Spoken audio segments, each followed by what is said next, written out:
When we look at marriages in early adulthood, we're seeing a tendency for people to remain single longer. I think largely this is because of the higher rate of higher education that we're seeing. And we're also seeing the average duration of marriage being roughly 9 years. We do see that most people get married, and there still is a high divorce rate, but it has slowed down a little bit when we're looking at the trends in marriage.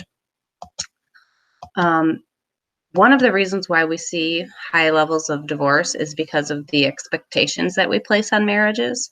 If you think about it, a lot of us, especially as the girls, grew up with fairy tales, the whole happily ever after is really kind of a setup for the fact that this person's supposed to meet all your needs. And generally speaking, marriage is hard. And if you aren't communicating, or if you aren't focusing on your marriage and working on that marriage, this whole idea of, the romanticized ideals will definitely lead to disappointment. It doesn't just happen. You have to continue to work on it. So there's a lot of different myths on marriage. Conflict, don't have conflict or it'll ruin your marriage. Conflict can actually cause a lot of growth. Affairs are the main cause of divorce. Probably not. They definitely are involved in some, but definitely not all.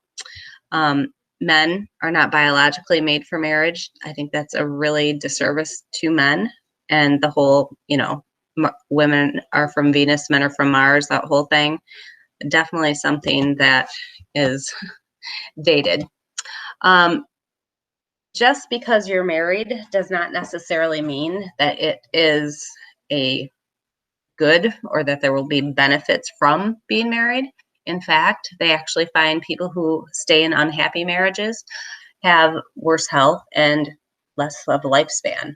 Happy marriages are, physically as well as emotionally supportive, and so these people have less stress in those areas, and they also are able to help prevent some physiological as well as psychological ailments.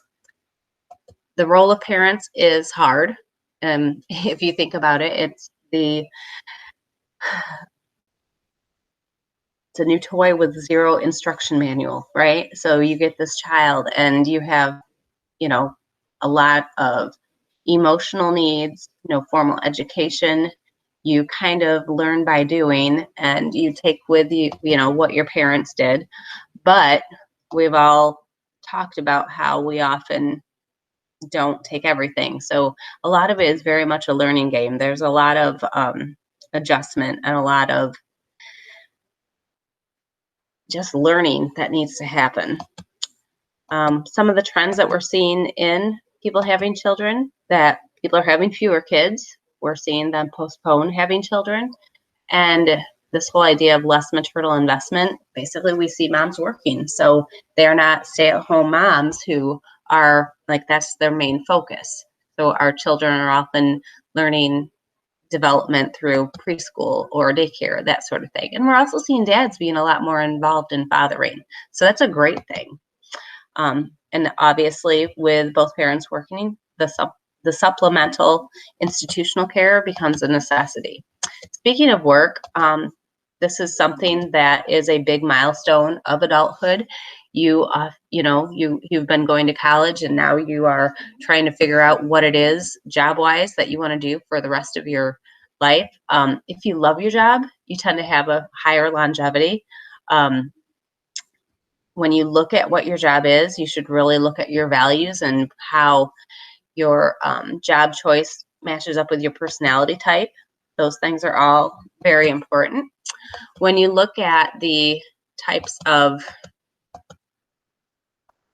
that's not going to be on the quiz. I'm skipping that one. Here's the one I really want you guys to look at, is the occupational handbook. So this is a document that comes out that talks about what the top occupations are, what their growth rate is, what levels of education, and what each job looks like. Focusing on this will really help you figure out what the current status is and what jobs are the ones that are hot jobs in terms of ones you want to focus on. These are just qualities that, employers look for. And the big thing I want to leave you with is the idea that you're going to be working a large part of your life. I highly recommend you choosing something that is what you want to do, is something that makes you happy. Because of the amount of time that you will be working, you really want to find something that definitely works for you.